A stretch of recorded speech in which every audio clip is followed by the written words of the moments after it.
সুপ্রিয় দর্শক, আপনারা দেখছেন এসপিএন বাংলা টিভি। দেখুন ও সাবস্ক্রাইব করুন এসপিএন বাংলা টিভি, দেশ ও মানুষের কথা বলে। খুন করেছে এবং জিয়া পরিবারের উপরে যেভাবে নাকি নির্যাতন অত্যাচার হয়েছে, বেগম খালেদা জিয়াকে এই দেশ থেকে তাড়িয়ে দেওয়ার জন্য তাকে বিভিন্ন প্রলোভন দেখিয়েছে অন্য দেশে পুনর্বাসন করার জন্য। উনি বলেছেন, নো, এই দেশ আমার দেশ, আমি এই দেশে জন্মগ্রহণ করেছি, এই দেশেই আমার ঠিকানা, আমার অন্য কোনো দেশে কোনো ঠিকানা নেই, ঘরবাড়ি নেই। এক সন্তানকে উনি হারিয়েছেন, আর এক সন্তানকে মৃত্যুর মুখে তখনও উনি এই দেশ থেকে, এই দেশের মানুষের জন্য উনি এই দেশ থেকে চলে যাননি। এই দেশের মানুষকে ভালোবেসে এই দেশের সাথে সম্পৃক্ত থেকেছেন। আপনারা জানেন, যখন নাকি ওনাকে কোনোভাবেই ওনাকে বেগম খালেদা জিয়াকে এই দেশ থেকে তাড়ানো গেল না, তখন একটা মামলা, রাষ্ট্রের একটা মামলায় যে টাকা গচ্ছিত থেকেও ব্যাংকে, এর পরবর্তীতে সেই টাকা বহুগুণ বৃদ্ধি হয়েছে। সেই একটা মিথ্যা একটা মামলা দিয়ে তাকে জেল খানান্তরে রেখেছেন। তার চিকিৎসার সুযোগ দেওয়া হয় নাই, বাহিরে চিকিৎসা করতে গিয়েছেন। এমনও বলেছেন এই তৎকালীন আওয়ামী ফ্যাসিস্ট সরকার, ফ্যাসিস্ট হাসিনা বলেছে যে এটা কি বাবার বাড়ির আবদার। এইরকম কথা বলে উনি এই দেশের আপোষের নেত্রী বেগম খালেদা জিয়াকে চিকিৎসা করতে দেওয়া হয়নি। এর পরবর্তীতে আপনারা জানেন যে জনসাধারণ এবং ছাত্র জনতার এই উত্থানের মাধ্যমে তারা এই নর হত্যাকারীকে এই দেশ থেকে পালিয়ে যেতে বাধ্য করেছে। সে এই দেশ ছেড়েই চলে গিয়েছে, মানুষের কথা চিন্তা করেন নাই, এই দেশ থেকেই সে চলে গিয়েছে। অতএব আমরা আজকে এখানে সমবেত হয়েছি শহীদ প্রেসিডেন্ট জিয়াউর রহমানের স্মৃতিকে ধারণ এবং লালন করার জন্য, এবং বেগম খালেদা জিয়ার রূপ মুক্তি কামনায় আমরা কিছুক্ষণ পরেই আমরা একাডেমিতে আমরা ওখানে বসবো এবং সেখানে দোয়া অনুষ্ঠিত হবে। ধন্যবাদ সবাই। মহানগর উত্তর দক্ষিণের বিভিন্ন থানার পর্যায়ের সভাপতি, সাধারণ সম্পাদক এবং সদস্যবৃন্দ, শহীদ জিয়া স্মৃতি সংসদ নিয়ে এই সংগঠন হাঁটছি। তিনি এই বাংলাদেশের জন্য আশীর্বাদ। একজন সাধারণ ব্যক্তি যিনি অসাধারণ হয়েছেন, একজন সাধারণ ব্যক্তি যিনি অমর হয়েছেন, একজন সাধারণ ব্যক্তি যিনি এদেশের ভূখণ্ডের জন্য প্রাণ দিয়েছেন, শহীদ প্রেসিডেন্ট জিয়াউর রহমান,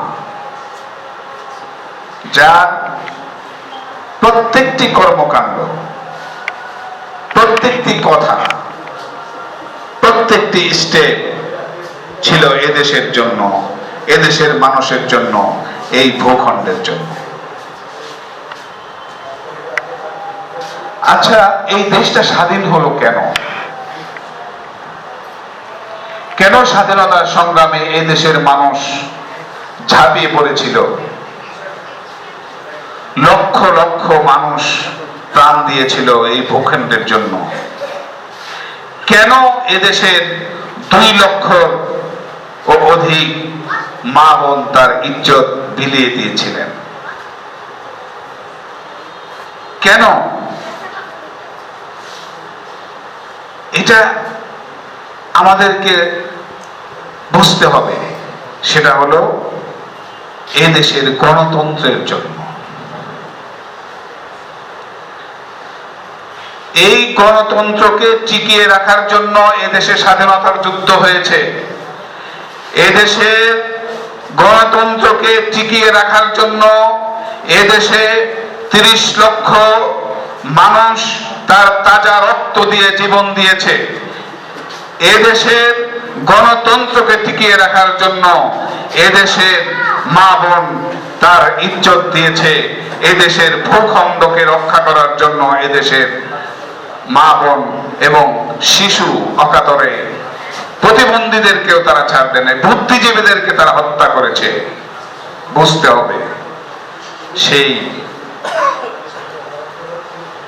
গণতন্ত্রকে, ক্ষমতায় এসেই গণতন্ত্রকে গলা টিপে হত্যা করা হয়েছে।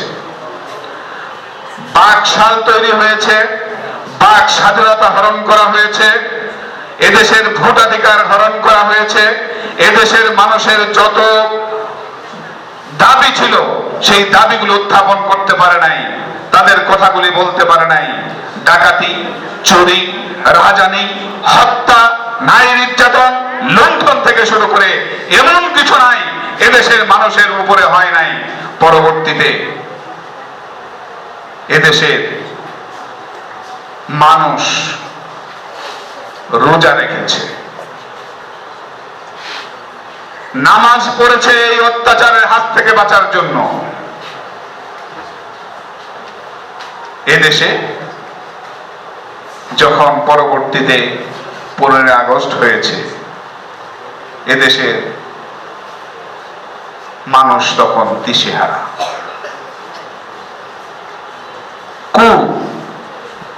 এখন একটা কু হচ্ছে, আবার একটা কু হচ্ছে।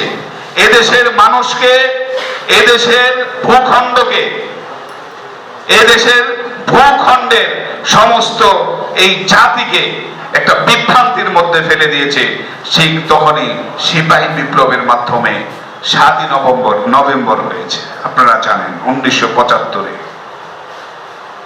জিয়াউর রহমানকে এদেশের মানুষ ক্ষমতা দিয়েছেন যে এই দেশটাকে ঠিক করার জন্য।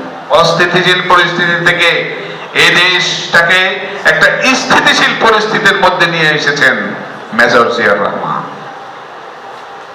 তার আগে 1971-এ স্বাধীনতার ঘোষণা দিয়েছেন মেজর জিয়াউর রহমান।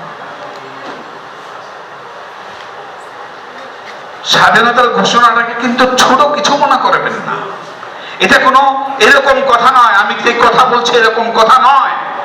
ওই সময়ে স্বাধীনতা যুদ্ধের ঘোষণা, স্বাধীনতার ঘোষণা যিনি দিয়েছেন তার জীবনটা ছিল অন্যের হাতে। রেডিও স্টেশন থেকে বের হতে পারবে কিনা এই নিশ্চয়তা তার ছিল না। সেই জিয়াউর রহমান রণক্ষেত্রে যুদ্ধ করেছেন, এদেশের মুক্তিযোদ্ধাদের সংগঠিত করেছেন, এদেশ স্বাধীন হয়েছে। পরবর্তীতে দেখেন এই অবস্থা হলো, লুণ্ঠন, রাহাজানি, ডাকাতি, অত্যাচার, নির্যাতন। এরপর শহীদ প্রেসিডেন্ট জিয়াউর রহমানকে 7ই নভেম্বর নিয়ে আসলেন সিপাহী জনতা বিপ্লবের মাধ্যমে। এদের স্থিতিশীল পরিস্থিতিতে এসে দেখেন কেমন একজন ব্যক্তি, সামরিক শাসনের সময়, সামরিক শাসন অবস্থায় উনি ক্ষমতায় আসলেন, কিন্তু সামরিক শাসন, সামরিক আইন উনি তুলে নিলেন জনগণের উপর থেকে। কত বড় উদার এবং কত মাপের বড় একজন নেতা উনি। পরবর্তীতে আমি সংক্ষেপ করতে বলতেছেন সবাই, পরবর্তীতে জানেন আপনারা এদেশে 91-তে গণতন্ত্র এসেছে বিএনপির হাত ধরে, বেগম খালেদা জিয়ার হাত ধরে। পরবর্তীতে যখন আবার পুনরুত্থিত হয়েছে, 17 বছর আমাদেরকে অনেক কষ্টে, নির্যাতনে, অত্যাচারে, এদেশের গুম খুন বিভিন্ন কিছু হয়েছে। বাক স্বাধীনতা ছিল না, বাক স্বাধীনতা হরণ করেছে, একদলীয় শাসনতন্ত্র কায়েম করেছে, রাতের নিশিরাতের সরকার গঠন করেছে। এদেশে লুণ্ঠিত হয়েছে, এদেশের সমস্ত মানুষের অধিকার, ভোটাধিকার লুণ্ঠিত করা হয়েছে। ছাত্র জনতা জীবন দিয়েছে। দেখেন কিভাবে গাড়ির থেকে টেনে স্টেনে নামিয়ে দিয়েছে আমার সন্তানদেরকে। গণতন্ত্র পুনরুদ্ধারের কাজ চলছে। আপনারা জানেন 31 দফার মাধ্যমে জনাব তারেক রহমান এ দেশকে সংগঠিত করতে চাচ্ছে। মনে রাখবেন, আমাদের প্রত্যেকটা ব্যক্তির, আমরা এখানে যারা উপস্থিত আছি, সবার ফ্যামিলি আছে, সবার আত্মীয় স্বজন আছে, সমাজ আছে। প্রত্যেককে গিয়ে বলবেন ধানের শীষ এবং বিএনপি এদেশের মানুষের জন্য আশীর্বাদ। প্রত্যেকে আপনারা 12 ফেব্রুয়ারি গিয়ে ভোট প্রদান করবেন ধানের শীষের পক্ষে। জি, আমার কিছু কিছু বক্তা এর আগে বক্তব্য দিয়েছেন। শোনেন, আমি এখানে 2004 থেকে এই সংগঠনের সাথে জড়িত। 1982 সালে এই সংগঠন তৈরি হয়েছে। স্থায়ী কমিটির সদস্যদেরকে নিয়ে, তৎকালীন মহাসচিবদেরকে নিয়ে আমাদের এই সংগঠনের বিভিন্ন অনুষ্ঠান হয়েছে। আমাদের এখানে চেয়ারম্যান সাহেব, সেক্রেটারি সাহেব আছেন, ওনারা জানেন। আমরা নিজেরা অনুষ্ঠান করেছি তাদেরকে নিয়ে। যদি কেউ মনে করেন যে এখানে কোনো স্থায়ী কমিটির সদস্য আসেন নাই, এটা ভুল ধারণা। আমরা স্থায়ী কমিটির সদস্য, বিএনপির স্থায়ী কমিটির সদস্যদেরকে নিয়ে আমরা অনুষ্ঠান করেছি, মহাসচিবদেরকে নিয়ে আমরা অনুষ্ঠান করেছি। শহীদ জিয়া স্মৃতি সংসদ, বেগম খালেদা জিয়ার নলেজে থাকা সংগঠন। এটা আমরা যেভাবে নাকি চিন্তা করছি, 1982 সাল থেকে আজ পর্যন্ত কোনো ফান্ড তৈরি হয় নাই। হয়েছে? আজকের অনুষ্ঠানে কোনো আমরা ফান্ড দিয়েছি? কেউ দিয়েছি আমরা? হ্যাঁ, একটা ফান্ড তৈরি হওয়া দরকার। 1982 সাল থেকে এই পর্যন্ত যেভাবে নাকি চলে আসছে, আমরা মনে করি এখন একটা সময় এসেছে ফান্ড তৈরি করার মতো। যদি কোনো হৃদয়বান ব্যক্তি এরকম থাকেন আমাদের মাঝে, যারা আমাদেরকে একটা ফান্ড দিয়ে একটা থোক বরাদ্দ, থোক আছে না, থোক, আমরা থোক বরাদ্দের কাজ করি না এলাকায়, যে 30,000 টাকা দিলাম, 1 লাখ টাকা দিলাম, 1.5 লাখ টাকা দিলাম, আপনারা এই রাস্তার কাজটা করেন, থোক বরাদ্দ বলা হয়। আপনারা যারা সম্ভব, যাদের দ্বারা সম্ভব, থোক বরাদ্দ দিয়েন এই সংগঠনের জন্য। আর যেভাবে নাকি আমাদের নীতি নির্ধারকরা যেভাবে নাকি বলবেন, সভাপতি, চেয়ারম্যান মহোদয়, তাদের নির্দেশ ক্রমে আমরা আমাদের সংগঠন চালাবো। ওনারা যেভাবে নির্দেশ দিবেন সেইভাবে আমরা এই সংগঠনকে এগিয়ে নিয়ে যাব। আমরা ধানের শীষের পক্ষে কাজ করব, আমরা ধানের শীষের সৈনিক, আমরা মামলা হামলার শিকার, আমরা এমন কোনো কাজ করব না যাতে নাকি 2024 সালের 5ই আগস্টের পূর্বের অবস্থা